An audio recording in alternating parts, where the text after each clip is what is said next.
Non, ça c'est celui de M. Ndinga. C'est pas l'autre. Voilà, le mien c'est...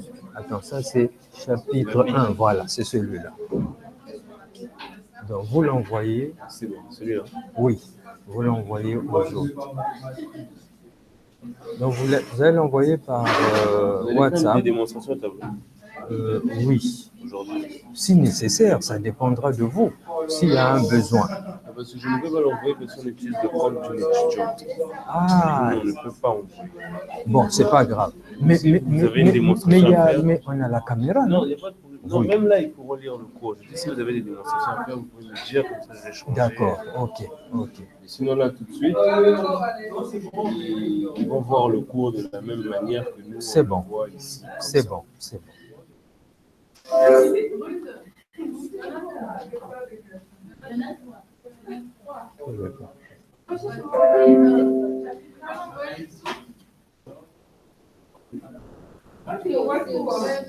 Oui, le cours, c'est bon.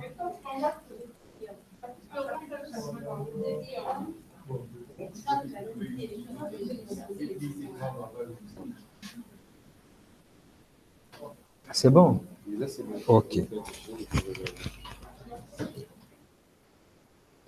Vous pouvez aller vous asseoir. Bon, donc nous allons commencer le cours. La deuxième salle, vous me suivez? Ils sont en haut. La salle d'en haut, vous me suivez? Pas de réaction. Oh, il faut combien de... Tout à l'heure, ils ne suivent pas, oui.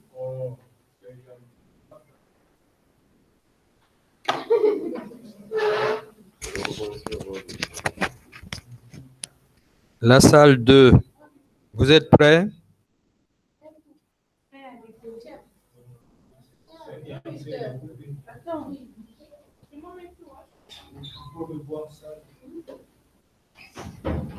Il ne faudrait pas que ça arrive pendant que le ministre sera là. Hein?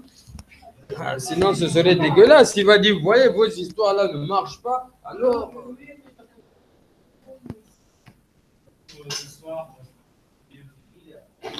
Pourquoi?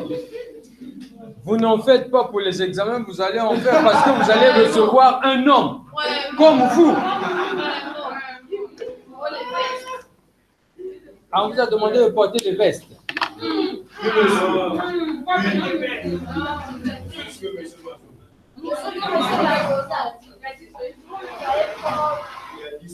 Propre ne veut pas dire porter une tenue de ville. Allô. Voilà. C'est bon, vous me suivez? Allô? Allô? Allô?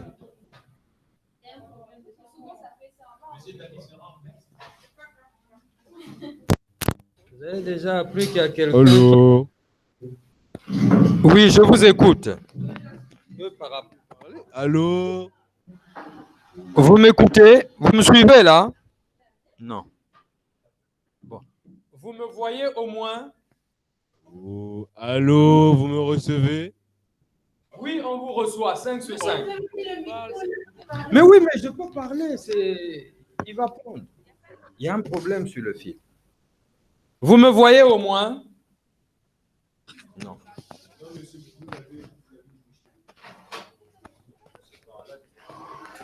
Mais non, je ne suis pas obligé. Voilà. S'il me voit au moins... Allô, vous me suivez? Vous me suivez? Oh, monsieur? Oui, vous me suivez? Vous me recevez? Est-ce que vous me voyez à l'écran? Non. S'il vous plaît, qui peut nous rendre service? Que quelqu'un aille pour essayer de suivre si eux, ils me voient. Hein? Donc, si vous me voyez là-bas, vous revenez. Vous me voyez? Oui, monsieur. OK. Vous m'entendez aussi? Oui, monsieur. C'est bon, donc on peut commencer. Ah, c'est bon. C'est bon, hein. Elles peuvent revenir. C'est très bon, très bon. Oh, qu'est-ce qui est très bon? Le cours n'a même pas encore commencé. Qu'est-ce qui est très bon? C'est là, là. Est-ce que vous avez reçu le cours maths fine, monsieur Babi? Oui, monsieur. Très bien. Bon, donc grand frère, c'est bon. Alors, j'ai une première préoccupation. Y a-t-il des étudiants qui sont passés par le lycée technique? Il y en a? OK. Qu'avez-vous étudié en maths fine au lycée technique? Quel était votre programme? Pardon? Donc, vous avez étudié. Vous me suivez là? Ah, ils ne suivent plus.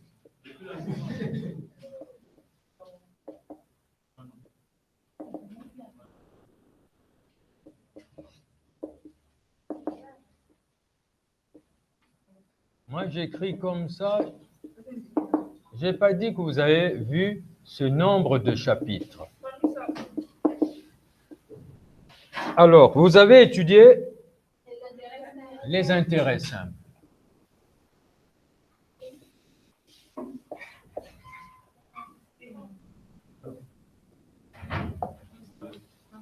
La salle 2, vous suivez? Oui, monsieur. OK. Vous voyez ce que j'ai écrit au tableau? Oui, monsieur. Très bien. Alors, quel est le deuxième chapitre que vous avez étudié? Intérêts composés. Ne notez pas, s'il vous plaît. Moi, je ne vous ai pas demandé de noter. Ah non, j'ai commencé par composer, c'était simple. Intérêts composés, et le premier, c'était les intérêts simples. Je sais que vous êtes déplacés pour venir écrire, mais attendez que je vous donne le signal. Chers écrivains, soyez patients. Quel a été le troisième chapitre? Il y en a eu? L'escompte.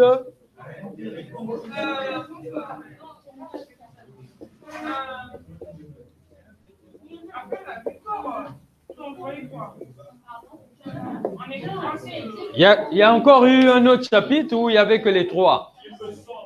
Les annuités. Les annuités.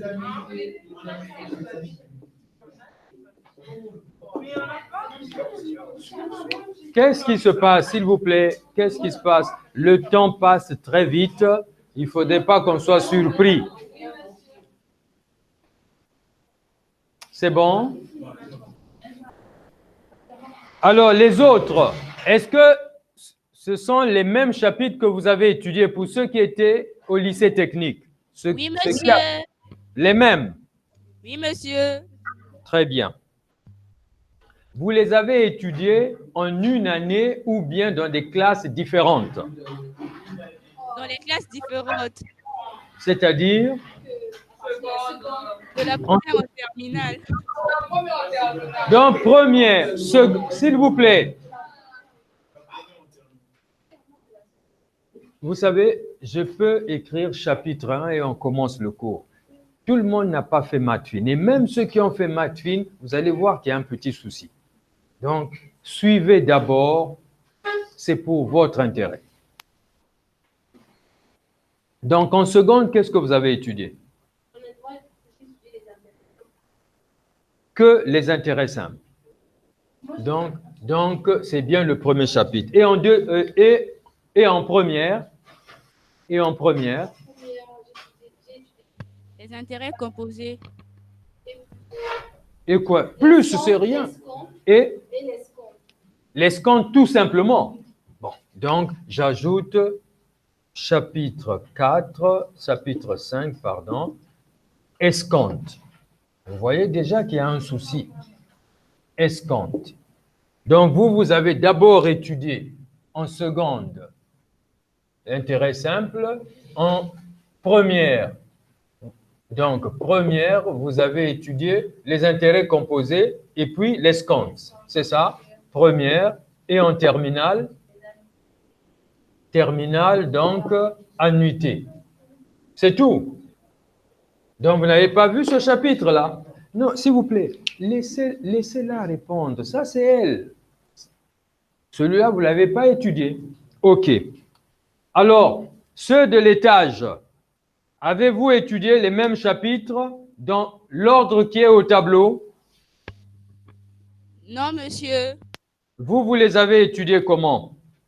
Le premier chapitre, que ce soit en seconde, mais je veux l'ordre. Le premier chapitre, c'était lequel? Le premier chapitre, Oui. les intérêts simples. OK. Donc, premier chapitre. Le deux, non, qu'importe. Déjà, même si c'est en seconde, il y a l'ordre. D'abord celui-là, et la première, 2 chapitres, et voilà. Donc, 1, 2, 3 et 4. Oui, le second, c'était lequel? Les intérêts composés. Intérêts composés. Troisième chapitre. Les escomptes. Escompte. Après les annuités. Et le dernier? Les annuités. Les annuités. Alors, vous constatez avec moi que ce chapitre pose problème.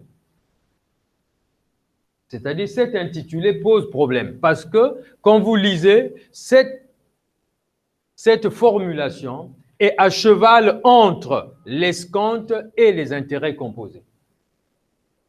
On est d'accord? Alors, c'est un chapitre qui n'existe pas. On l'enlève. Alors, ce que je voudrais vous dire, c'est quoi? Regardez ce que je vais écrire au tableau.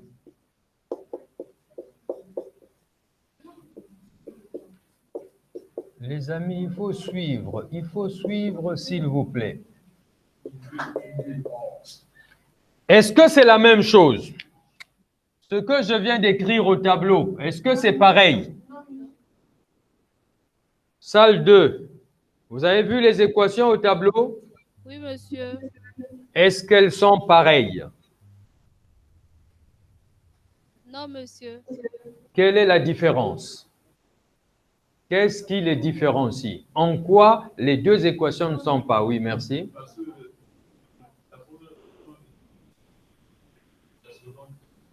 Voilà, la première équation est une équation du premier degré.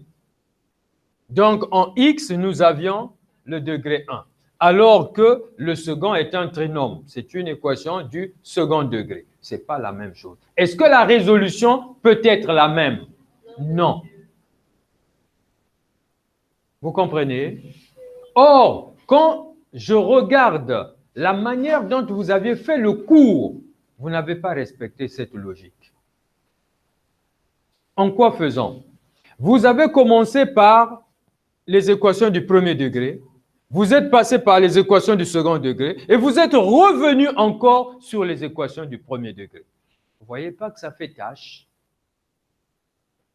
Ce n'est pas ce que nous allons faire maintenant. Et même ceux qui ont découvert les maths fines ne les ont pas enseignés de cette manière-là. Ils ont d'abord enseigné le principe d'intérêt simple et après, ils sont passés au principe d'intérêt composé. Donc, nous, en première année, nous n'étudierons que le principe d'intérêt simple. Et en deuxième année, vous étudierez maintenant le principe d'intérêt composé. Et même lorsque vous regardez les formules, vous vous rendez compte qu'il y a problème. Je ne mets pas encore les formules. Lorsque vous regardez le cours de première année, c'est-à-dire votre initiation aux mathématiques financières avec l'intérêt simple, le taux d'intérêt, on utilise quel initial?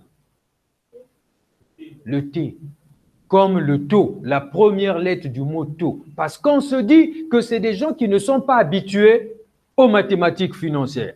Alors, plus facile pour eux, le taux d'intérêt, on va prendre la première lettre du mot taux, T.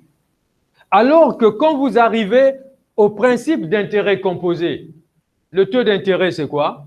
Ah, vous ne voyez pas qu'il y a problème? Comment pouviez-vous passer subitement de T à I? Nous, ce que nous allons faire, En première année, nous n'utiliserons que le T. Par contre, en deuxième année, on va montrer comment on quitte le T pour passer au I.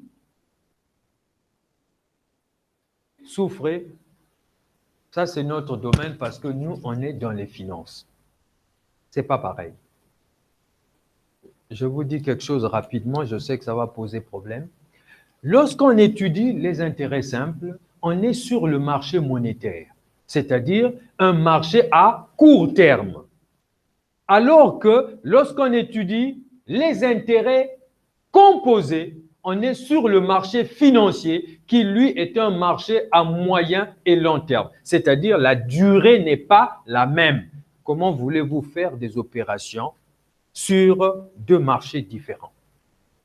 Nous, on va faire le monétaire qui est à court terme en première année et le financier qui est à moyen et long terme en deuxième année. Comme ça, il n'y a pas de confusion. Pendant que nous ferons le cours, je vous demanderai, est-ce que vous voulez qu'on arrive à la partie financière de ce que nous étudions ou nous nous arrêtons à la partie commerciale? Parce que le cours a deux volets. Pour les financiers, eux, ils sont appelés à aller travailler en banque ou dans les finances et donc d'appliquer le cours. Or, vous, vous êtes en face d'eux.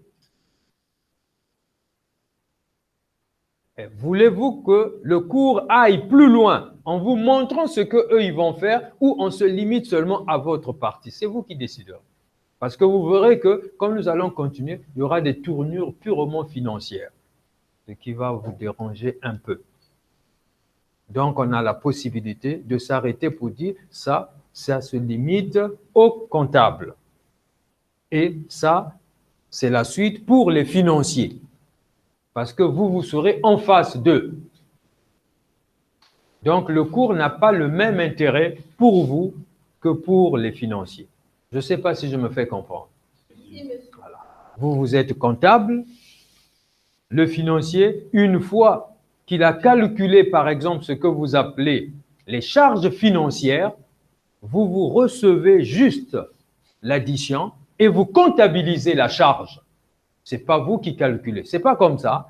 Voilà, c'est lui qui fait les calculs. Est-ce que vous voulez savoir comment lui, il les calcule? Oui, vous Oui, faites monsieur. s'il vous plaît, vous faites maintenant son travail à lui. Et ça, c'est le travail du financier. Voilà pourquoi je vous dis, voilà comment se passe l'enseignement de mathématiques financières. Donc, moi, on me dit de venir faire cours chez les comptables. Je viens, je fais le cours pour comptable et non pas financier. Donc, je ne peux pas, je dois me limiter quelque part. Mais si par curiosité, on a le temps et que ça vous intéresse, on peut le faire. Donc, voilà, qu'est-ce qui va se passer? Nous allons étudier le premier chapitre de la première année. Ça sera bel et bien les intérêts simples. Ça va? Ça sera notre premier chapitre. Le deuxième, on va tout sauter. Le deuxième sera celui-là. L'escompte. Il y a un troisième chapitre, mais que je ne ferai pas avec vous, mais je vous demande si vous voulez le faire. Il s'intitule « Compte courant et d'intérêt ». Vous voyez déjà que vous n'êtes pas habitué à l'appellation compte courant. Or, si vous allez chez les financiers, eux, ils étudient les comptes. Comment on ouvre un compte dans une banque, donc ils connaissent les différents types de comptes. Vous voyez? Donc, c'est un chapitre qui est vraiment financier.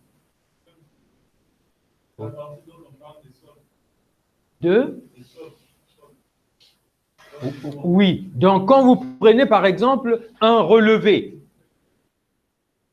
il y a des intérêts qu'on calcule et à la fin, il y a deux types d'intérêts. Il y a l'intérêt débiteur et l'intérêt créditeur. Ce n'est pas pareil. Vous voyez? Donc, eux, ils connaissent ce jargon-là. Or, vous n'êtes pas habitué.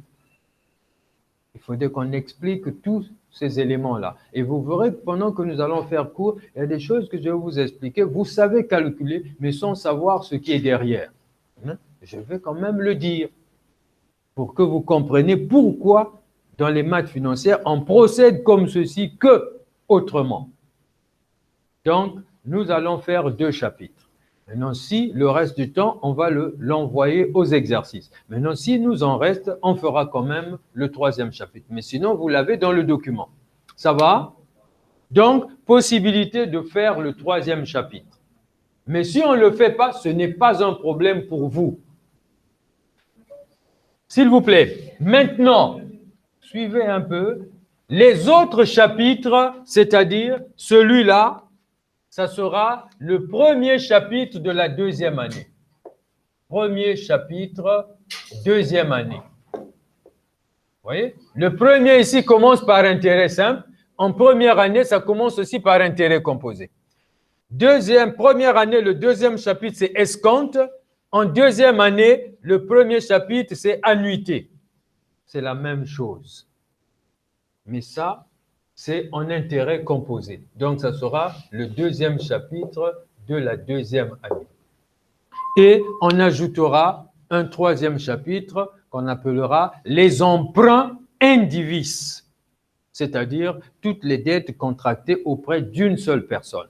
Quand vous allez contracter une dette à la banque, c'est-à-dire quand vous sollicitez un crédit à la banque, ça s'appelle un emprunt indivis auprès d'une seule personne. Et là-bas, vous allez retrouver ce qu'on appelle le tableau d'amortissement. Donc, comment le banquier établit le tableau d'amortissement qui lui permet de suivre le remboursement du crédit. Vous avez fait ça quand vous avez étudié en comptabilité les amortissements.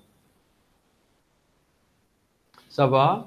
Donc, nous retenons 2 chapitres qui sont, et vous allez voir tout à l'heure que les 2 chapitres sont très proches. Chapitre 2, ça sera l'escompte.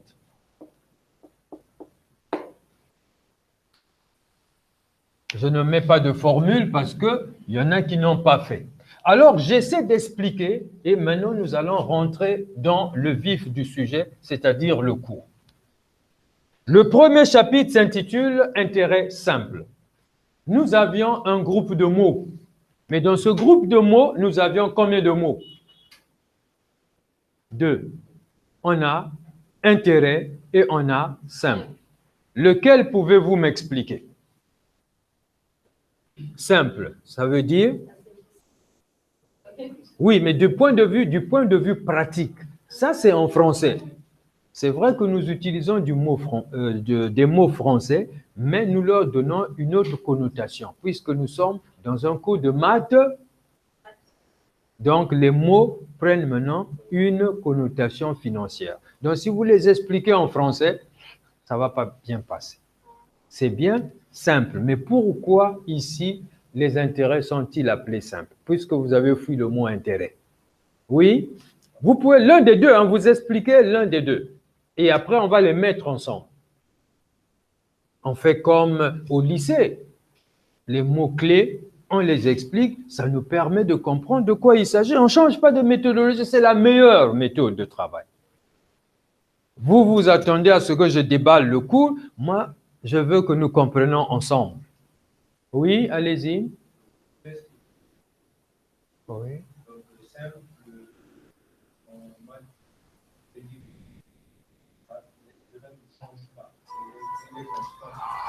Excusez-moi, qu'est-ce qui ne va pas encore? Excusez-moi. Oui. Ok, je vais m'arranger. Merci.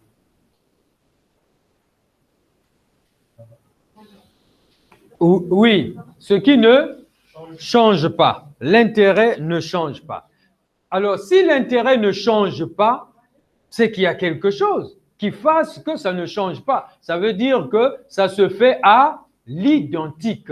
Parce que quand vous faites exactement la même chose, le résultat ne peut qu'être le même. Et on se comprend. Voilà pourquoi ces intérêts sont appelés simples. Maintenant, intérêt. L'intérêt, c'est simplement une rémunération qui est versée à quelqu'un qui a placé. Si nous nous entendons, je me rapproche de vous, que je vous dise, est-ce que vous pouvez me prêter 100 francs? Samedi, je vous remettrai 110 francs. est-ce que vous m'aurez prêté 110 francs? C'est 100 francs que vous m'avez prêté. Mais moi, je vous rembourse 110. Ça veut dire que je vous rembourse 100 francs que vous m'avez prêté avec quelque chose au-dessus. Et ce qui s'ajoute au-dessus, c'est ce que nous appelons en maths fine l'intérêt. Simplement. Alors, nous, on n'a pas fait de longues études comme vous. Vous avez fait des longues études. Moi, je n'ai pas fait de grandes écoles. Je n'ai que le CEP. Voilà. Ça, c'est une personne. Donc, nous avons un individu. Je suppose que cet individu dispose de moyens que nous appelons encore un capital. Il dispose... En finance, c'est rare qu'on utilise le mot argent. En finance, c'est rare. Cette personne dispose d'un capital. Que de le garder, la personne décide de s'en débarrasser en l'immobilisant, en placement,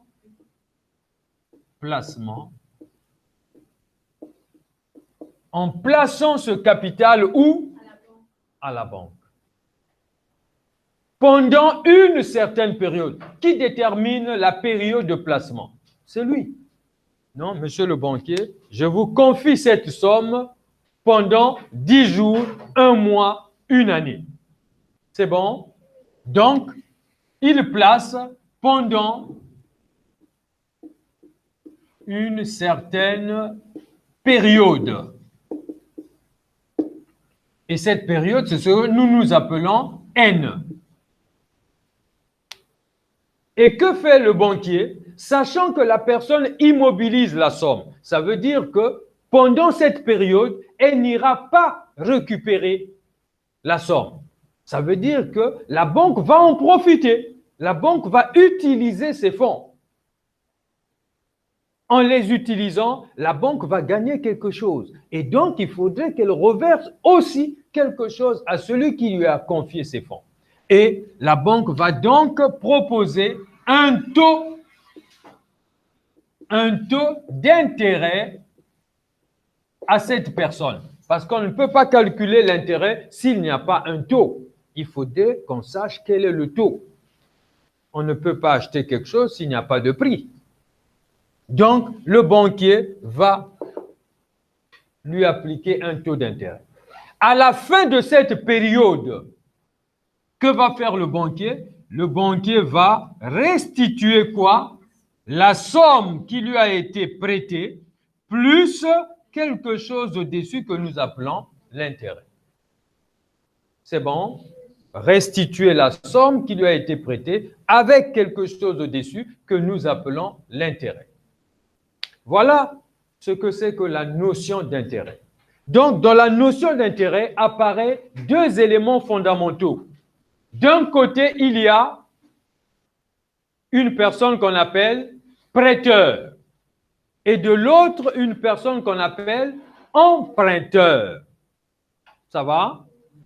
Le prêteur confie une somme à l'emprunteur pendant une certaine période, que l'emprunteur va restituer à la fin de la période avec quelque chose au-dessus que nous appelons l'intérêt. Et voilà pourquoi je disais que l'intérêt n'est autre que la rémunération versée par l'emprunteur, ça va, sur le capital qui lui a été prêté.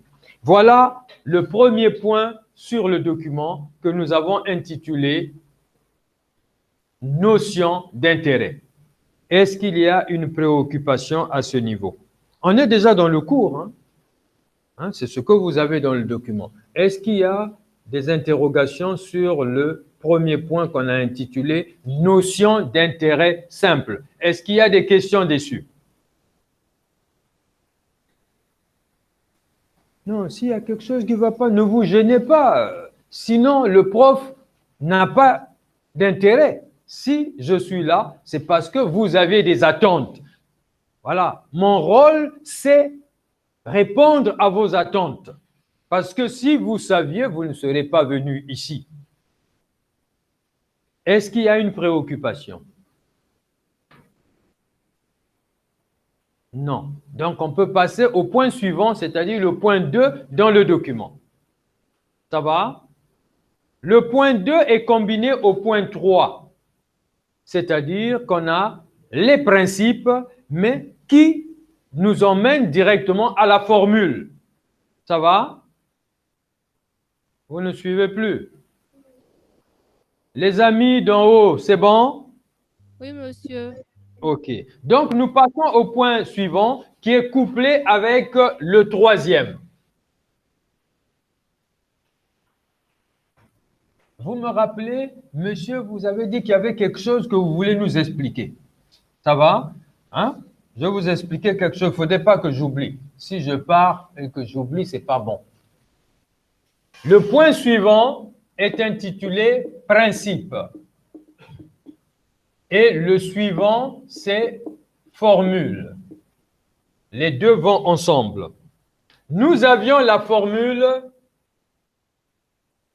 I égale C multiplié par TA multiplié par N. On divise par combien? Par combien doit-on diviser? Par 100. Pourquoi divise-t-on par 100? Parce que? Non, non, monsieur. Oui, parce que la durée est en années. Je mets égal, je change. Maintenant, moi, je divise par 36 000. Pourquoi ai-je divisé par 36 000? Parce que N est en jours.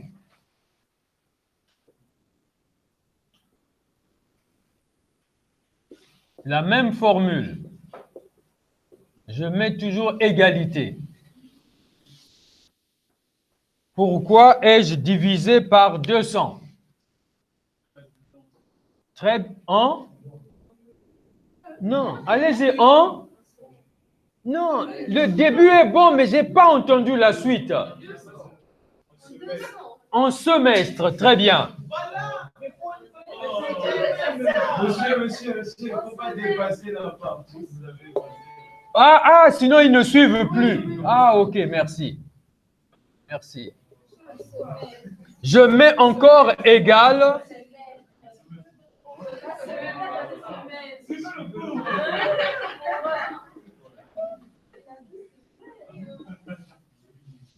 Pourquoi ai-je divisé par 400? Très bien.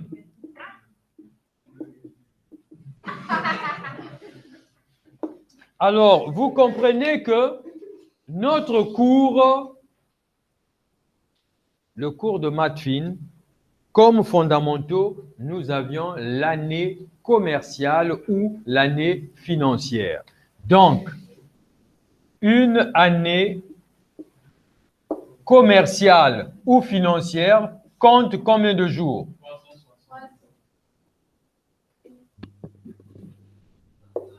Et la base, c'est l'année. Et dans une année, il y a combien de semestres? 2 semestres. Il y a combien de mois? Pardon, non. 4 trimestres. Et combien de mois? 12 mois. Et combien de jours? Jours déjà. Voilà ce que nous avons. Donc, on peut continuer la formule. On peut aussi mettre C fois TA fois N sur 1200 si N est en mois. Est-ce que c'est bon? Voilà d'où Donc, quand vous avez 36 000, regardez ce que je vais écrire. Taux annuel égale 2%. Comment peut-on encore l'écrire? Au lieu d'écrire 2%, on peut encore écrire 2, donc sous la forme de fraction ou de quotient, ou encore, nous, dans notre formule, nous avons pris cette écriture. Donc, le 100 que vous voyez au dénominateur vient du pourcentage, parce que nous avons pris la forme fractionnelle. Ça va? Et dans une année, il y a 360 jours, vous multipliez par les 100, ce qui nous donne 36 000. Pas 3 600, mais 36 000. 360 multiplié par 100. Le 100 vient du taux. C'est bon?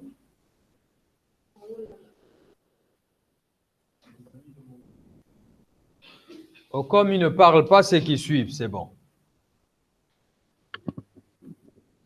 Oui, monsieur. C'est le chef de classe qui répond, on dirait. Oh, monsieur. Ah, c'est vous qui détenez le micro. Oui, monsieur. Ah, madame, il ne faudrait pas que je vous appelle après. Oui, monsieur. Hein? Oui, monsieur.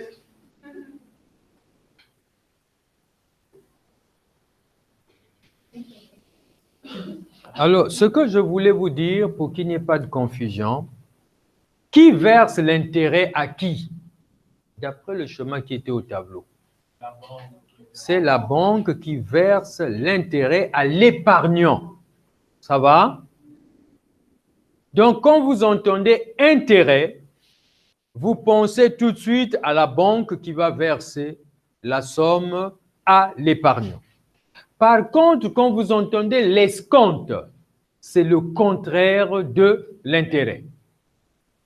Voilà pourquoi quand vous lirez les livres de maths fines, on vous dira l'escompte est un intérêt négatif. Ça ne veut pas dire que dans le calcul de l'escompte, il y aura un signe moins. Non, ça veut dire que c'est cette fois le contraire. En quoi c'est le contraire? L'escompte, cette fois, c'est le client qui va le verser à la banque. Vous ne voyez pas que ça change de sens? Et c'est pourquoi vous constatez que la formule est presque la même. Quand vous comparez la formule de l'intérêt avec la formule de l'escompte, vous avez les mêmes données. C'est toujours, au lieu de I, c'est maintenant E. Au lieu de TA, ça devient taux d'escompte. Mais le reste ne change pas. C'est la même formule, c'est le même principe. Mais c'est à l'inverse. Cette fois, c'est le client qui va verser l'escompte à la banque. Quand on est dans le jargon bancaire, au lieu de l'appeler comme ça, on va simplement dire c'est l'intérêt débiteur. L'intérêt créditeur, c'est celui que reçoit le client. En comptabilité, un débiteur, c'est un débiteur en comptabilité, c'est qui? En comptabilité. C'est celui. Oh, attendez. Attendez. Ne confondez pas compte débiteur et compte créditeur. C'est-à-dire, quand nous faisons le compte, on a la partie débit, la partie crédit. Moi, je demande, c'est qui un débiteur? Bon, regardez, suivez. Vous voyez, c'est ça ce qui est bien. Piéger les étudiants, c'est facile. Je vais vous aider. Tout à l'heure, je vous ai dit quelque chose. J'espère que vous avez fait attention. Il y a des mots qui vont toujours ensemble. Quand je dis prêteur, est-ce que ça a un sens? Non. Pour que le mot prêteur ait du sens, il faudrait qu'en face, il y ait un emprunteur. Les deux mots vont ensemble. Sinon, vous avez prêté à qui? À personne. Alors, le mot débiteur va avec quel autre mot?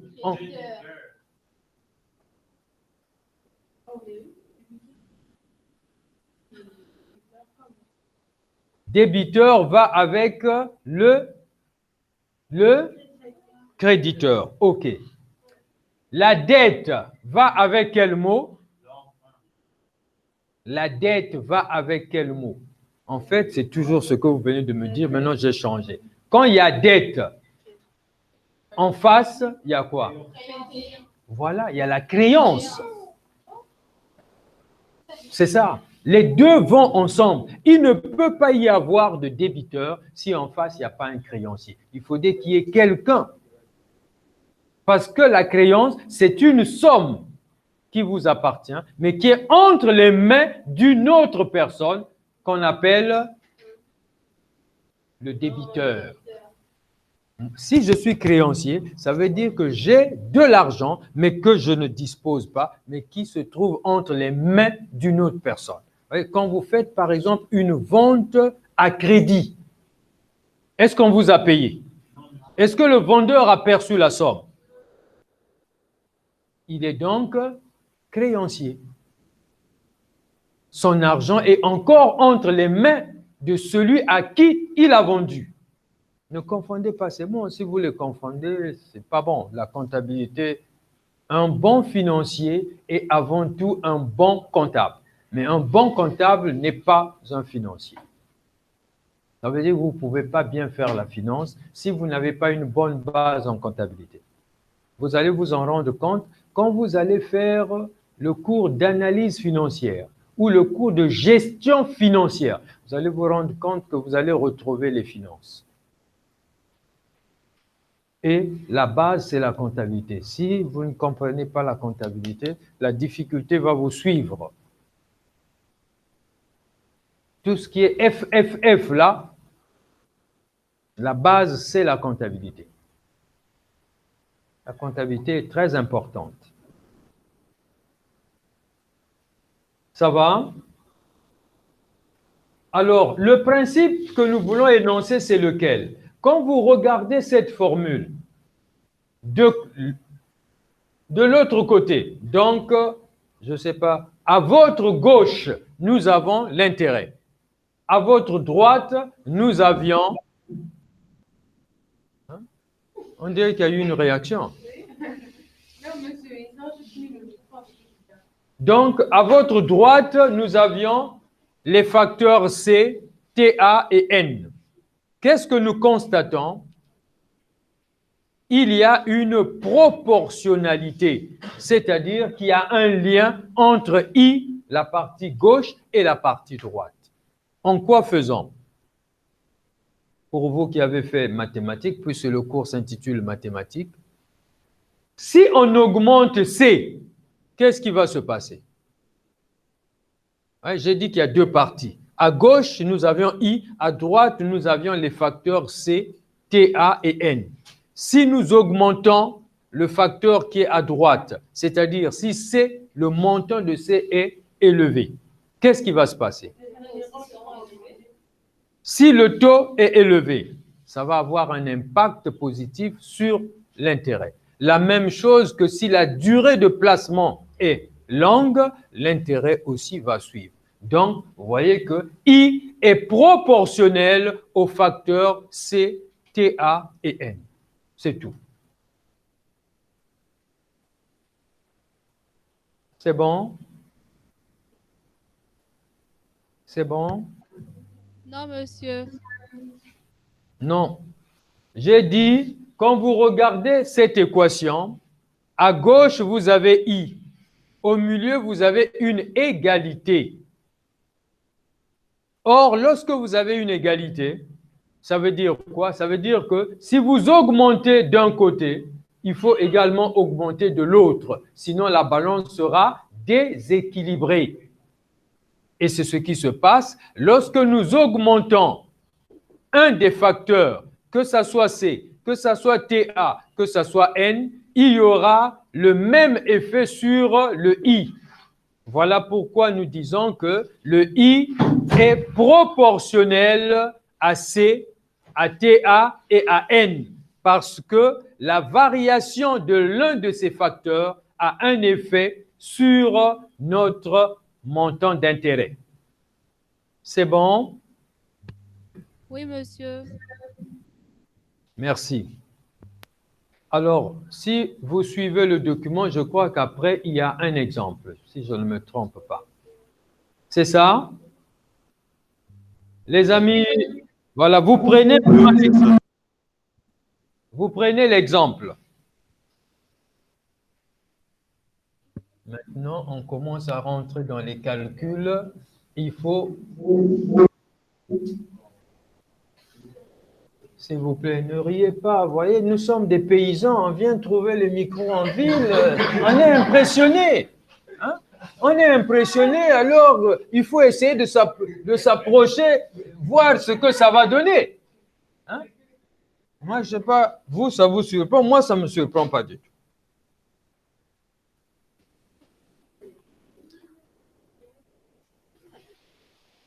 Alors, qu'est-ce qu'il dit l'exemple?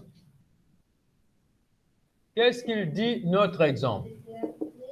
On nous demande de déterminer donc le nombre de jours compris, oui, le 20 juillet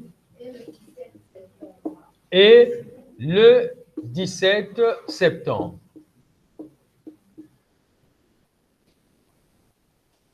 J'explique. Tout à l'heure, quand nous avons vu la formule de I, nous avons vu que pour déterminer I, nous avons besoin du capital, nous avons besoin du taux annuel de placement, nous avons besoin de N. Ça va?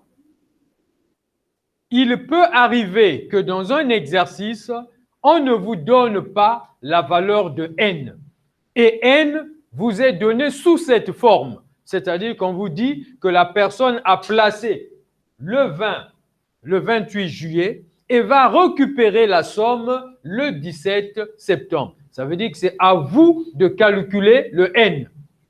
Si vous ne calculez pas, ça veut dire que vous ne pourrez pas calculer le I, puisque dans le I, vous ne pouvez pas aller mettre 28 juillet, 17 septembre. Ça ne marchera pas. Je me fais comprendre? Donc, dans tous les exercices, on ne vous donnera pas directement N. N peut vous être donné sous la forme d'intervalle. On vous dit quelle est la date de placement et quelle est la date de fin de placement. À vous de déterminer le N. Oui? Ah, 20 juillet, hein? Merci. C'est bon? Comment allons-nous procéder pour déterminer le N? Comment nous allons faire calcul du nombre de jours? Les amis, si vous avez un élément de réponse, vous pouvez nous aider. Hein? Comment on fait pour calculer le nombre de jours? On va faire un décompte. En faisant comment?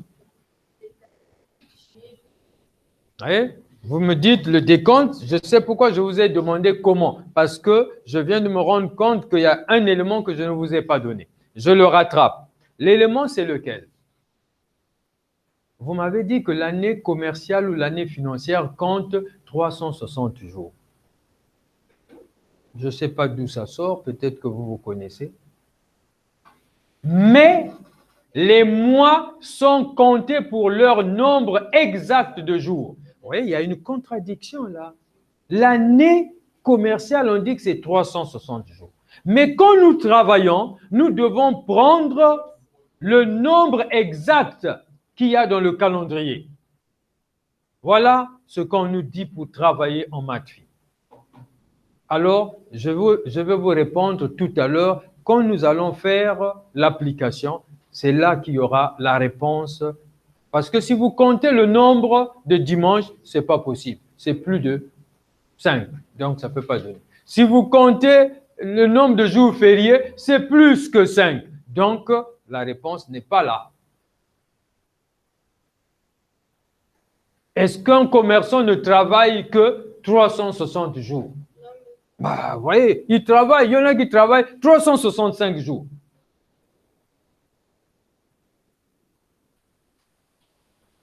Votre Ouest africain dans le quartier, le 25, il n'est pas ouvert.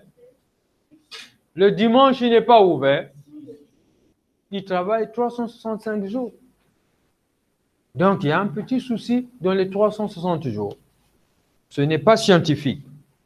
Alors, comment allons-nous procéder? Puisque je viens d'ajouter l'élément qui manquait, les mois sont comptés pour leur nombre de jours exacts. Et je crois qu'on a énoncé aussi le principe du décompte. Oui, allons-y.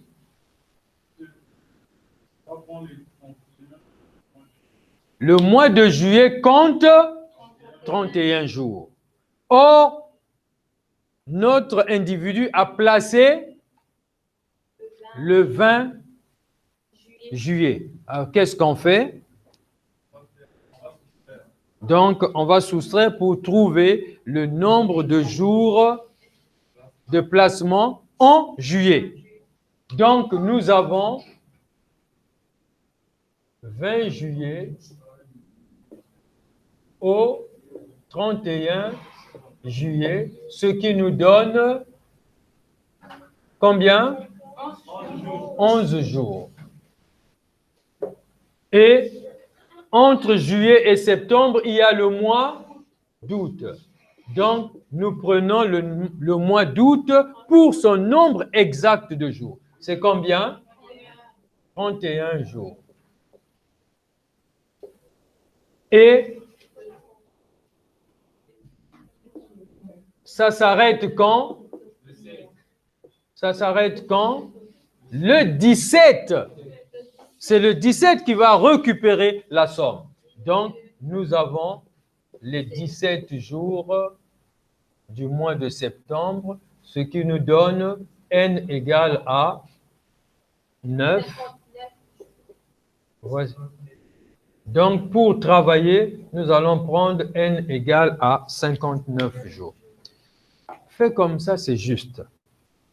Mais il y a un petit souci que vous ne pouvez pas comprendre. Alors, j'explique rapidement. Regardez. Quand vous faites 31 moins 21, c'est juste, ça donne 11 jours. En réalité, vous n'avez pas compté le 20. Vous avez commencé à compter le 21 jusqu'au 31. C'est ce qui vous a donné 11. Même vous ne vous en rendez pas compte.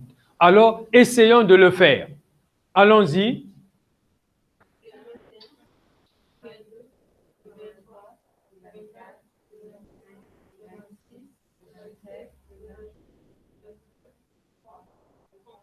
Est-ce que vous avez compris?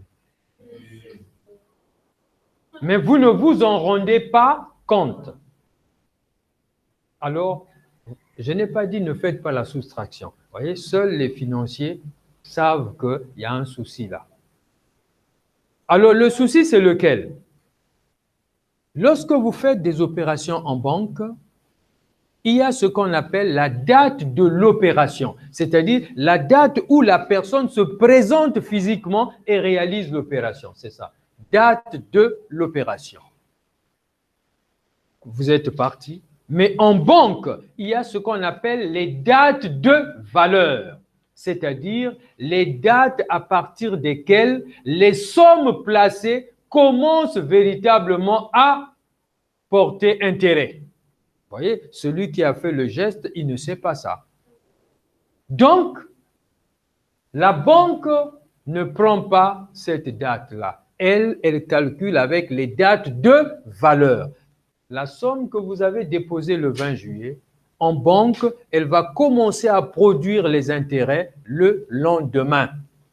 Et vous perdez donc un jour. Ça s'appelle le jour de banque. Vous voyez? Donc, vous calculez pour vous comme ça, mais comprenez que financièrement, il y a un souci là.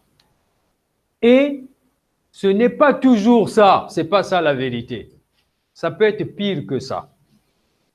Alors, le pire, c'est quoi? C'est qu'en banque, quand vous allez l'après-midi, vous trouvez que les portes sont ouvertes. C'est ça, non?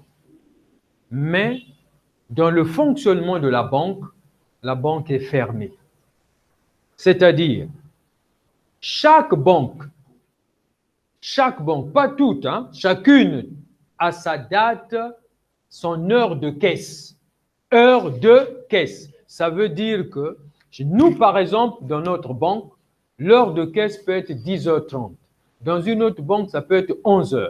Ça veut dire quoi? Ça veut dire que toute opération réalisée après cette heure-là, l'ordinateur considère que l'opération a été effectuée le lendemain, puisque la caisse est déjà fermée. Or, vous vous fiez seulement au fait que vous voyez les gens. Or, pour la banque, ce n'est pas ça. Et vous ne vous en rendez pas compte, mais chez eux, c'est ça. Ça veut dire qu'à ce moment-là, le nombre de jours va augmenter. Et c'est pourquoi vous verrez que quand vous discutez ou vous entendez les gens parler, il y a des gens qui vous disent « Ah non, moi, j'ai une opération, il faudrait que je la fasse demain très tôt le matin. » Mais en fait, c'est ça. C'est parce qu'ils savent que s'ils font l'opération au-delà d'une certaine heure, l'opération va être considérée comme s'ils étaient allés la faire le lendemain. Ils sont perdants. Et vous entendrez ça chez certains techniciens parler comme ça. C'est parce qu'il y a... Et le banquier, généralement, ne donne pas cette heure de caisse-là au client.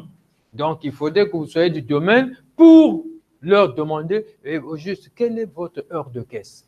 Alors, dès que vous demandez, ils savent que vous êtes financier. Ça veut dire que vous voulez contourner cette difficulté. Mais ceux qui ne savent pas, ils vont faire les opérations n'importe quand. Voilà le problème. Oui. Mais vous ne voyez pas qu'en termes d'intérêt, ici, vous perdez un seul jour. Mais si vous faites après l'heure de caisse, vous perdez 2 jours, ça veut dire que l'intérêt va diminuer. Puisqu'on a dit dans le calcul de I, lorsque l'un des éléments qui est au numérateur augmente, l'intérêt augmente. Or, chez vous, N a diminué de 1. Ça veut dire que l'intérêt aussi va diminuer proportionnellement. Vous êtes perdant. Et c'est la banque qui gagne. La banque ne vit que des clients. Une banque qui n'a pas de clients ne peut pas vivre. La banque n'a rien. Ce sont les fonds que vous apportez qui font vivre la banque. La banque ne vit que des ajouts, les intérêts, les commissions et les frais. C'est ce qui fait vivre la banque. Ce n'est pas parce que vous entendez à les milliards, mais ce sont vos opérations qui enrichissent la banque. Sans les clients, la banque n'est rien. Il y a une seule banque qui peut vivre sans les clients, c'est la Banque centrale. Les autres banques ne peuvent pas vivre si elles n'ont pas de clients. Donc le client est roi. C'est bon? Donc voilà, le nombre de jours est égal à, s'il vous plaît, retenez le principe parce qu'il y aura des exercices où vous serez appelé à calculer. Et il ne faut pas confondre. Il y en a qui disent août à 30 jours. Ah non. Donc, si vous avez le calendrier dans le, comment vous appelez, dans le portable, regardez. Parce que si vous mettez 30, c'est faux. Monsieur, il y a d'autres mois aussi qui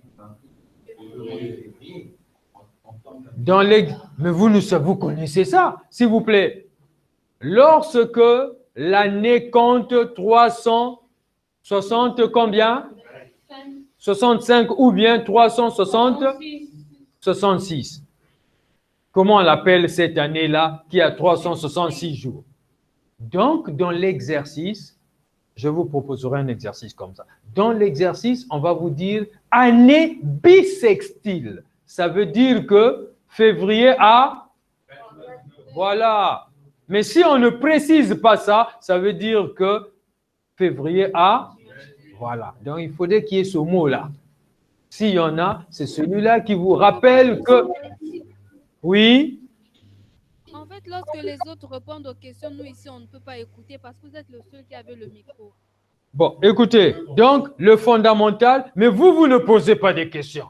Voilà. Donc, je vais d'abord, lorsqu'on nous posera une question, je vais me faire le devoir de rappeler d'abord la question, comme ça vous allez suivre la réponse. Mais vous aussi, vous devez poser des questions. Pourquoi vous voulez seulement les questions des autres?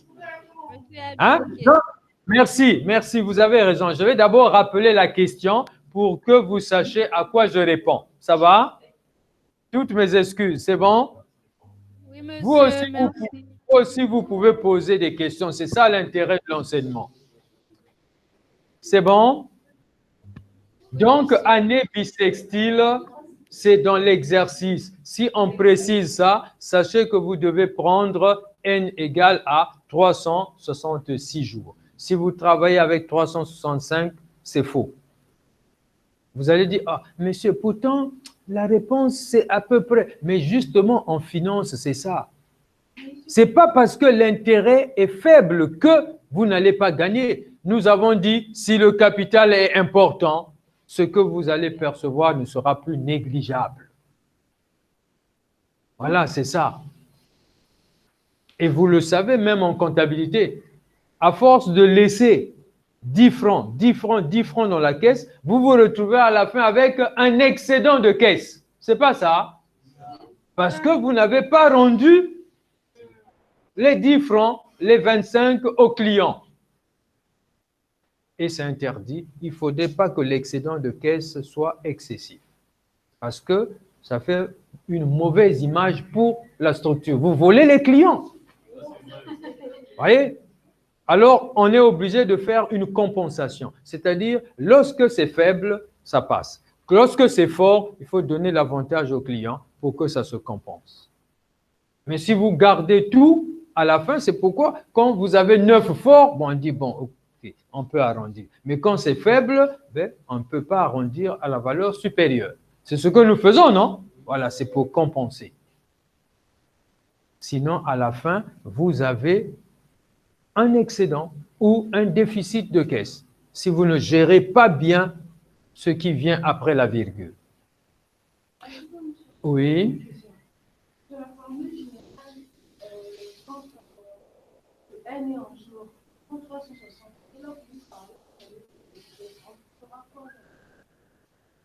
Mais c'est toujours les jours. À ce moment-là, la formule deviendra non pas. S'il vous plaît. Donc, on a I égale C TA fois N en jour, ça va, sur 336 000. Ça va? Ça va? Lorsque N, c'est 365 jours. En réalité, c'est juste le mois de février. Si on a dit bissextile, ça veut dire que vous allez travailler avec le mois de février. Mais ce mois de février-là, prenez-le pour 29 jours. Ici, ça ne change pas. Dans le décompte, février doit compter 29 jours. C'est tout. Hein? Donc, il y a eu la question, c'était celle de savoir, est-ce que si l'année est une année bissextile, il y avait un impact dans la formule? J'ai dit non. C'est simplement que le mois de février, lorsqu'il va falloir faire le décompte, il faut le compter pour 29 jours. C'est tout. C'est bon? Bon, ils ne suivent pas. Vous m'avez suivi? Monsieur. Ok, merci. Quelle est la suite, s'il vous plaît? La suite du cours. Le point qui suit. Là? Oui, oui, vous pouvez, mais il y en a dans le document. Oui. Le point qui suit est intitulé « Valeur acquise ». C'est bon? Valeur acquise. Il y a un exemple 2. Bon, allons-y. Bon, mais vous pouvez, si ce n'est pas difficile, vous pouvez faire, allons-y. L'exemple 2, qu'est-ce qu'il nous dit? Exemple 2, on nous demande de calculer I rapporté par... Donc, le capital, c'est 100 000 francs placés pendant n égale à 120 jours. 8%, c'est quoi? Le taux qui est comment?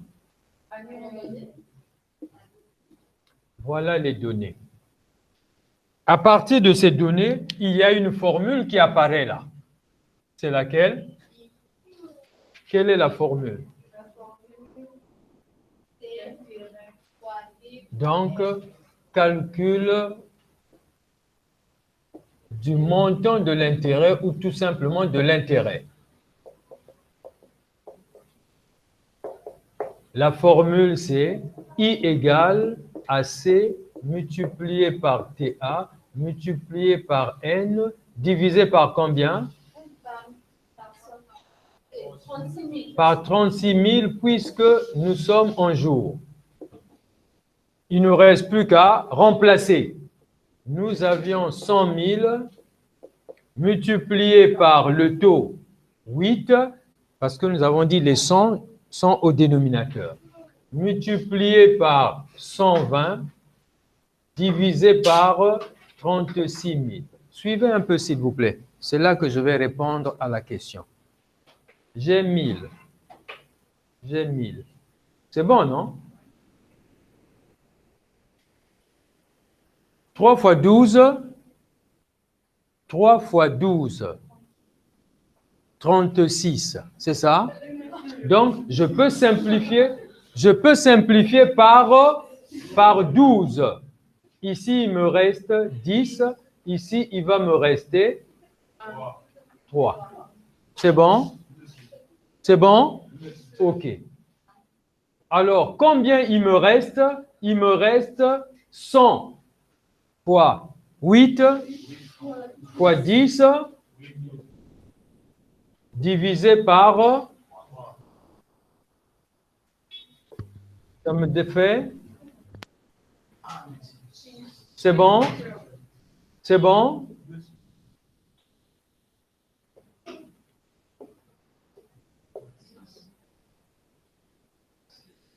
Six, 7. 2666,67 francs. Alors, suivez un peu. Pourquoi je l'ai fait? Si j'avais multiplié 100 000 par 8 par 120 divisé par 36 000, est-ce que la division serait aussi facile que ce que je viens de faire à la fin? Ce serait pareil.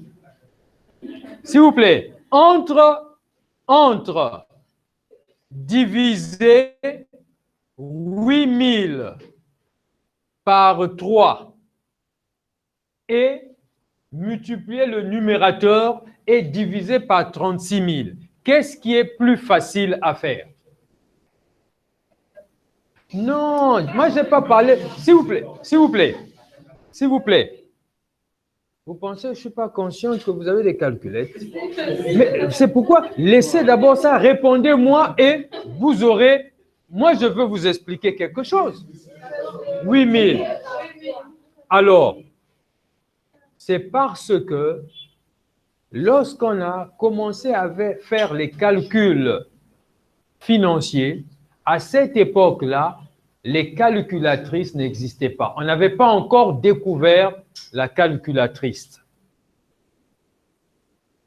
Est-ce que je me fais comprendre? Donc, faire ce type de calcul, ce n'était pas facile. Et les hommes de cette époque ont trouvé l'astuce qu'il était plus facile que l'année commerciale ou financière soit ramenée à 360 pour permettre des simplifications. Donc, les 360, ce n'est pas scientifique. C'était simplement parce qu'à l'époque, la machine scientifique n'existait pas encore. Voilà pourquoi vous pouvez chercher le nombre de jours ou quoi, ça ne marchera pas. C'est ça, c'est traditionnel. C'était une convention, c'est des hommes de cette époque qui avaient trouvé. Mais maintenant, on peut remettre en cause puisque la machine nous permet de faire les calculs.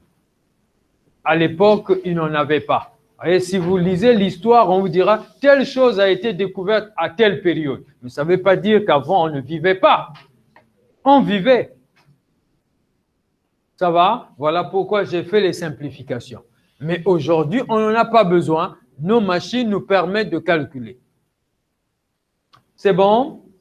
Et l'autre exemple, qu'est-ce qu'il disait?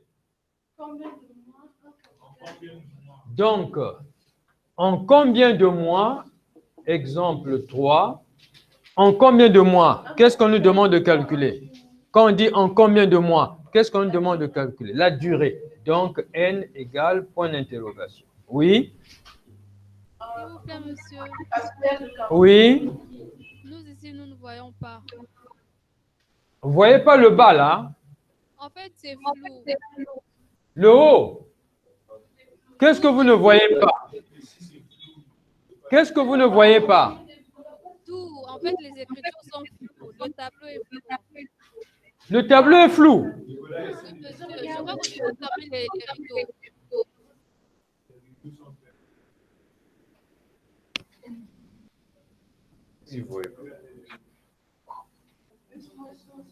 Vous ne voyez pas quoi?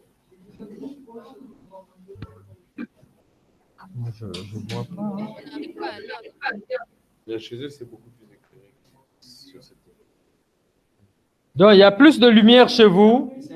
Oui, monsieur, il y a trop de lumière.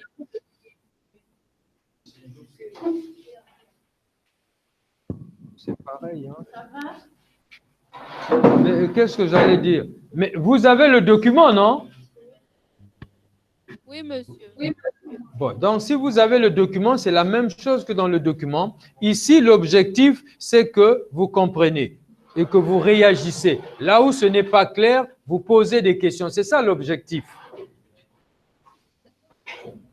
Ça va? Oui, monsieur. Bon, on a un marqueur noir. En fait, pour les noirs, on devait utiliser du noir. Ce serait plus clair pour nous. Mais malheureusement, on utilise une couleur qui ne colle pas avec notre peau. Si c'était en noir, ce serait vraiment lisible. C'est pas ça? Donc, la prochaine fois, il faudrait qu'on trouve du noir comme nous-mêmes. C'est pas ça? Vous n'êtes pas noir. Si, monsieur. Il faut être fier d'être noir. Pourquoi? Vous voulez être blanche? Alors.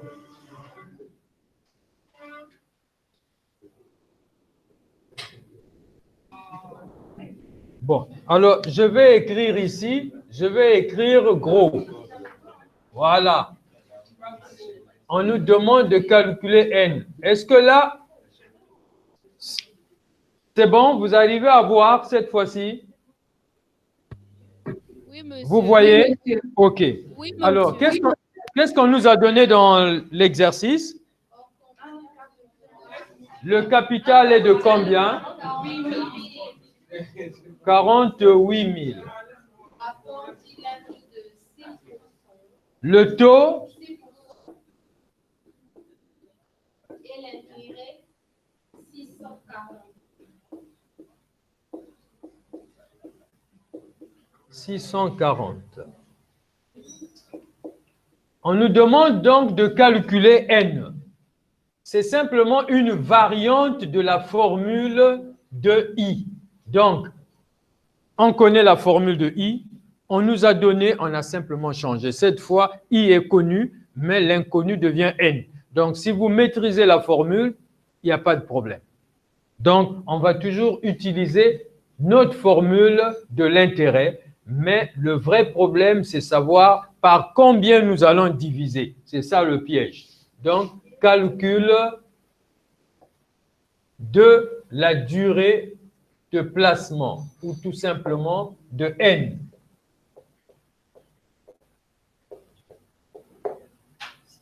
La formule, c'est I égale C multiplié par TA multiplié par N en mois. On divise par combien? 1200 parce que N est en mois. C'est bon? Et on nous demande de calculer quoi? On nous demande de calculer petit n. Vous avez un pistolet, mais s'il meurt, il ne faut pas tirer. S'il meurt, il n'y a plus rien à calculer. Hein? N égale donc produit des moyens égale produit des extrêmes. 1200 multiplié par I divisé par C fois TA. N sera en quoi? Nous allons trouver N en quoi? Donc, nous aurons N égale, on remplace 1200 multiplié par I, 640, divisé par 48 000, multiplié par 6. Ce qui nous donne, ça donne 96. Vous trouvez combien? Vos machines ne marchent pas. Ah, s'il vous plaît, attention. Quand vous divisez, regardez, vous multipliez. Si vous n'avez pas une calculatrice programmable, vous devez diviser 2 fois. Vous divisez d'abord par 48 000 et vous divisez pour la deuxième fois par 6. Parce que si vous multipliez, c'est faux. Ah, c'est ce que vous avez dû faire. La réponse est 2,67 moins. Voici la réponse. Mais il y a des gens qui n'aiment pas présenter les moins avec des virgules. Parce que ça veut dire que n est égal à 2 moins, non, plus 0,67 moins. Alors, le 0,67 moins dérange. Il préfère le convertir en jours. Mais vous pouvez vous arrêter là. Ce n'est pas une obligation. Ce n'est pas une obligation. La réponse est juste. Maintenant, si vous voulez continuer, alors vous allez convertir le 0,67 mois en jours pour ne pas avoir des virgules. C'est bon? Ce n'est pas obligatoire. On s'arrête là. Maintenant, s'il fallait convertir...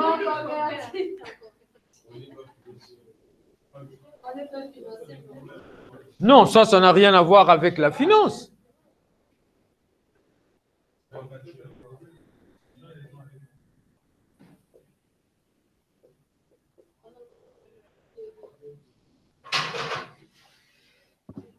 Donc, nous avons la règle de 3. Si, très bien, très bien.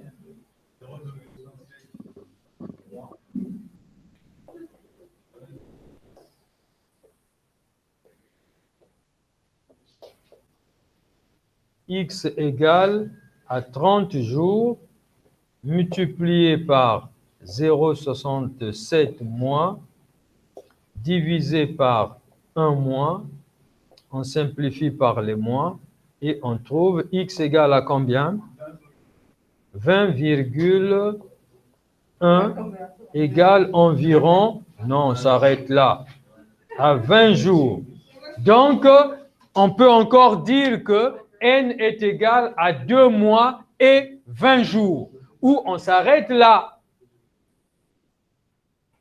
C'est bon? Les amis de l'étage, c'est bon? Oui, monsieur. Il y avait un dernier? Oui? Oui. Mais c'est justement parce qu'on ne sait pas qu'on a pris la moyenne. Parce qu'ici, le mois n'est pas précisé. C'est une conversion. Voilà pourquoi nous prenons la moyenne de 30 jours.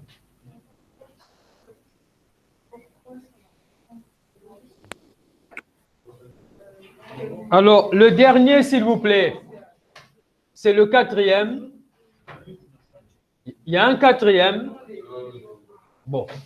Alors, le point suivant, il porte sur quoi? La valeur acquise. C'est ça?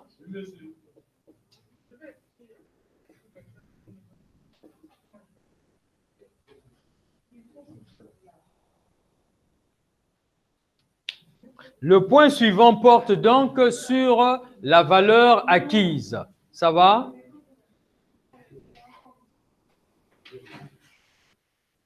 C'est bon, les amis? OK. Ce mot-là, vous le connaissez bien en comptabilité. On va terminer, s'il vous plaît. On va terminer et on va terminer.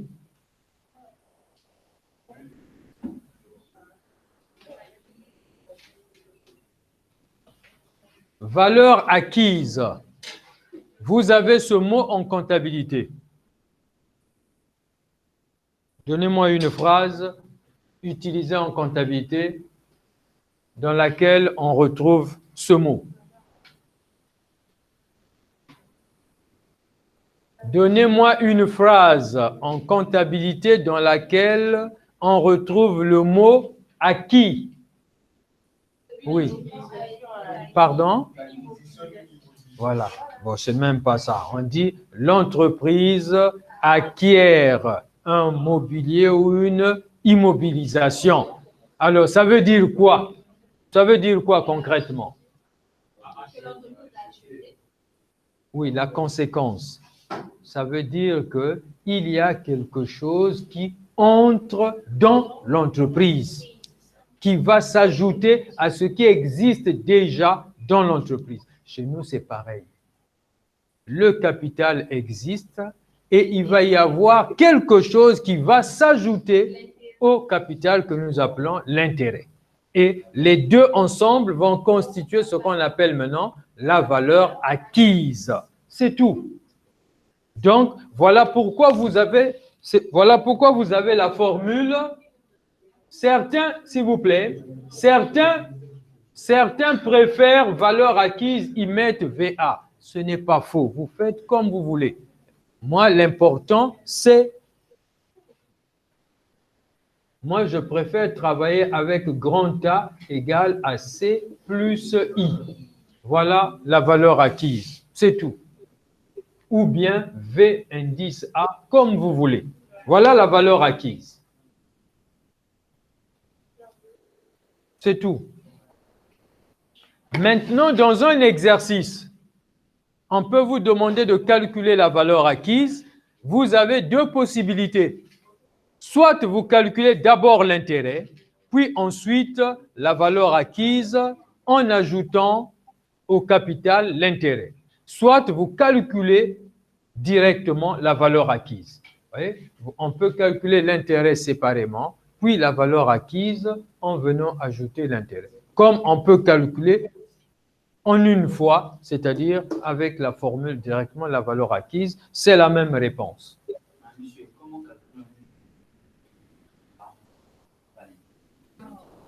Regardez, tout à l'heure, il y avait un exercice où on nous avait demandé de calculer l'intérêt, non?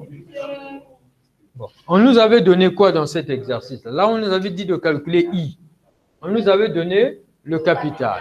On nous avait donné le taux. On nous avait donné la durée. Et on nous a demandé de calculer I.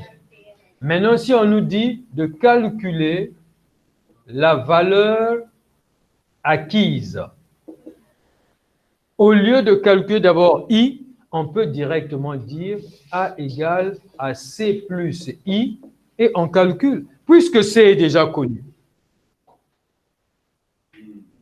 Il n'y a que I. Or, I, on l'a calculé avant. On peut venir le calculer là.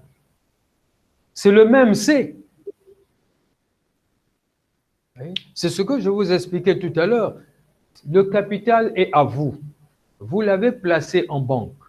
La banque va vous remettre le capital que vous lui avez confié et elle va ajouter au-dessus les intérêts. C'est tout. Et les deux ensemble vont constituer ce que nous appelons la valeur acquise par le capital que vous avez placé. C'est ce capital-là qui a produit ces intérêts. C'est pas ça? C'est bon? Le point suivant, c'est quoi?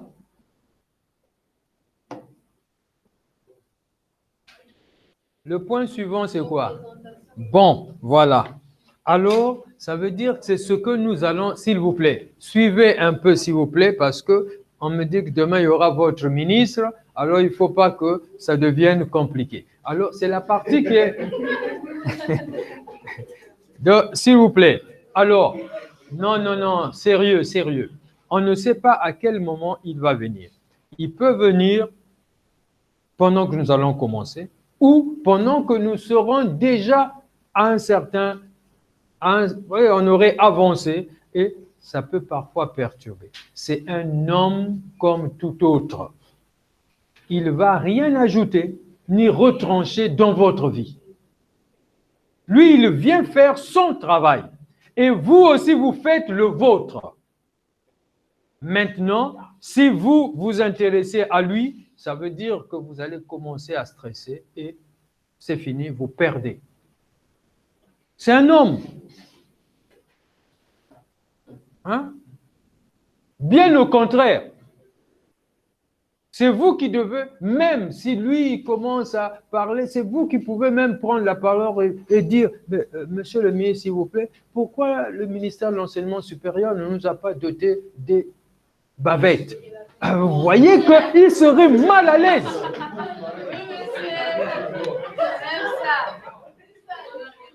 Ah mais ce serait vous voyez que, vous voyez, hein? Ouais, donc voilà pourquoi je vous dis, vous faites votre, non, vous faites votre travail. Parce que généralement chez nous, lorsque il y a quelqu'un qui arrive, alors on panique. Non, vous n'êtes pas venu pour lui, vous êtes venu faire court. Lui, il est de passage, il veut sûrement se rassurer qu'on respecte la distanciation et que les cours se font. La preuve, pourquoi avoir seulement choisi votre école? C'est tout ce qu'il y a comme école ici? Non. Voilà. Hein? Mais non, mais il y en a plusieurs à Pointe-Noire. Et parce que sûrement qu'il viendra avec la caméra, alors ça pèse dans le paysage. Vous voyez? Donc vous, c'est votre cours, le reste... Alors, ce que nous allons faire demain est un peu plus difficile. Pourquoi? Alors, on va tricher, on donne quand même une idée.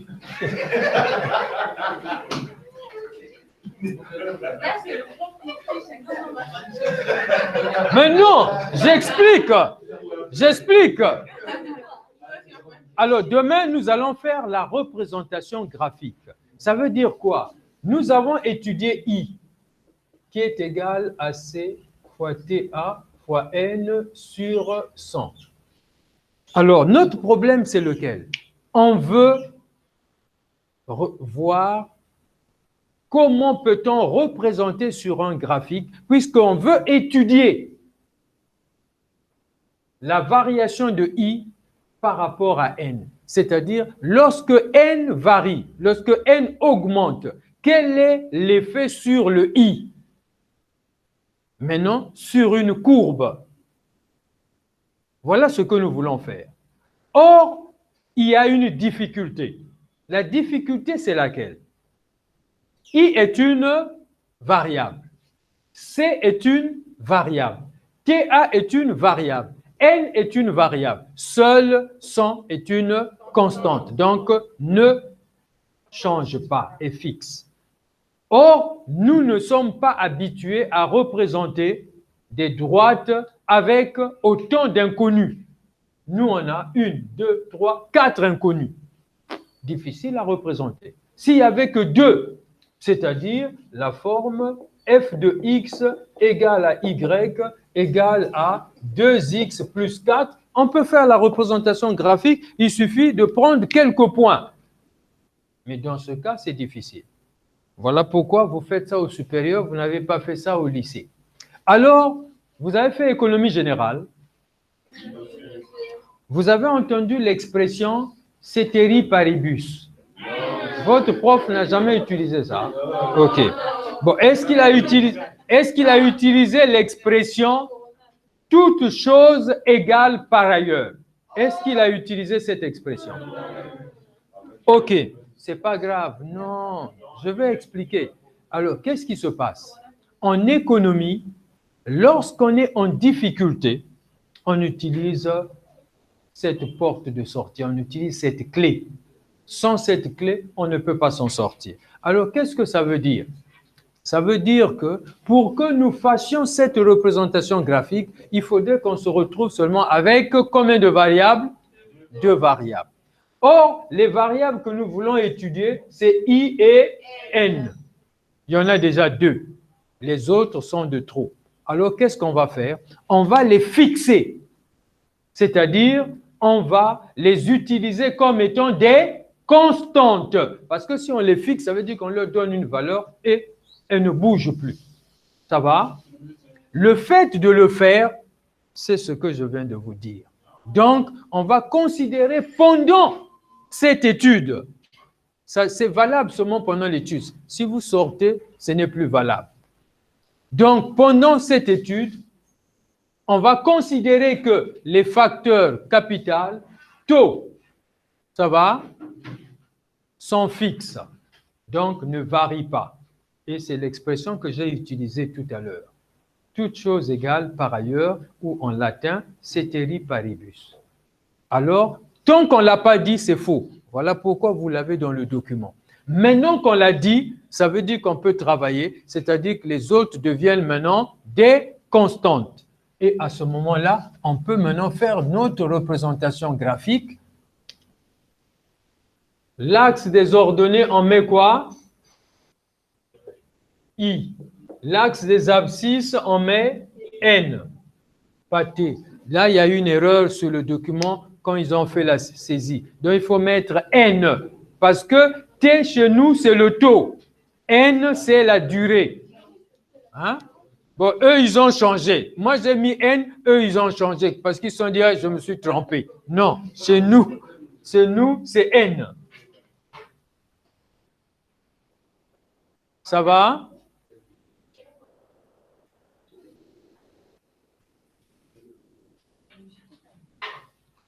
C'est bon? Alors, regardez. Dit de cette manière, on peut maintenant faire notre représentation graphique.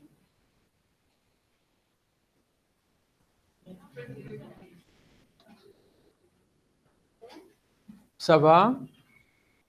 Alors, nous avons 0, 1, 2, 3 points de suspension. Maintenant, dites-moi, si on ne fait pas ça, vous n'allez pas vous retrouver. Voilà ce qu'on va faire. On va faire un tableau de valeurs. N, I, O, A, B, C. Allons-y.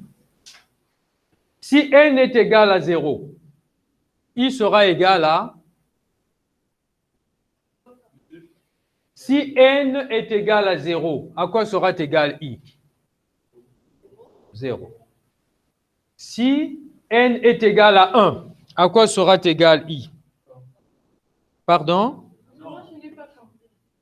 On remplace. N est égal à 0. 0 multiplié par tout ça absorbe, ça donne 0. Si N est égal à 1, nous aurons 1 CTA sur 100. 2, on aura 2 CTA sur 100. 3 CTA sur 100. Il faut maintenant représenter ça sur l'axe des abscisses. On met seulement une échelle. On dit sur l'axe des ordonnées, 1 cm égale 1 CTA sur 100. C'est tout. Et donc, on aura 1 cm, 2, 3. 1 cm, c'est 1 CTA sur 100. 2, c'est 2 CTA sur 100. 3, c'est 3 CTA sur 100. Et on relie les points. Et nous avions, voilà, la droite I. C'est tout. Et donc, vous voyez que lorsque n augmente, l'intérêt aussi augmente. La particularité, c'est quoi? C'est que à l'instant 0, le capital existe, mais ne produit pas encore d'intérêt. Voilà, c'est par là que nous allons commencer. Puis, nous allons prendre la valeur acquise. Et donc, vous lisez un peu le cours, mais nous commencerons d'abord par rappeler un peu ce que nous avions fait aujourd'hui. Voilà ce que j'avais à vous dire. Je ne me suis pas présenté, je me rattrape quand même. C'est Monsieur Jean-Patrice Babi, comme disent les Français. Mais ce que j'avais dit, l'escompte, c'est le contraire de l'intérêt.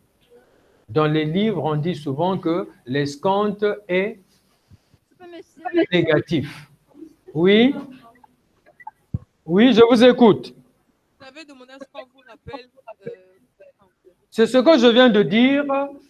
Dans les livres de maths fine, vous lirez que l'escompte est un intérêt négatif.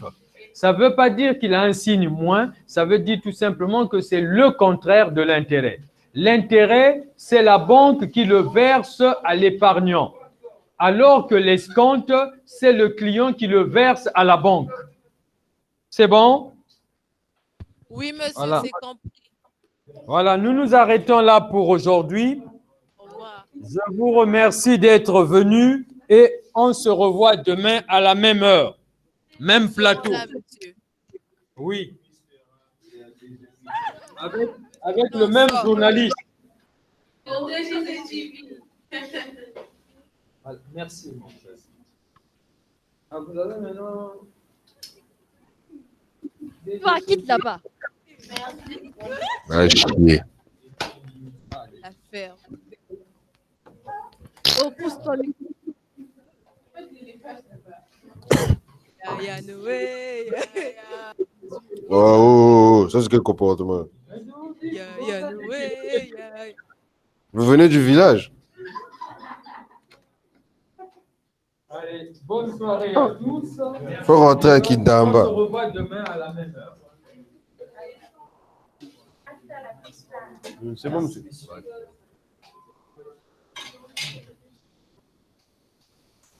Bon, la suite Un gros visage. du cours, la suite du On a cours. fait un gros visage là. La suite du Tu cours. ressembles à un là. Sénégalais. Hein. Donc, ça c'est quelle histoire? Là? Nicolas, position. Oh. On t'attend ou bien? Non, mais Molo, toujours, le grand, non? Ton gosse. C'est bon. Voilà, moi j'aime ton comportement.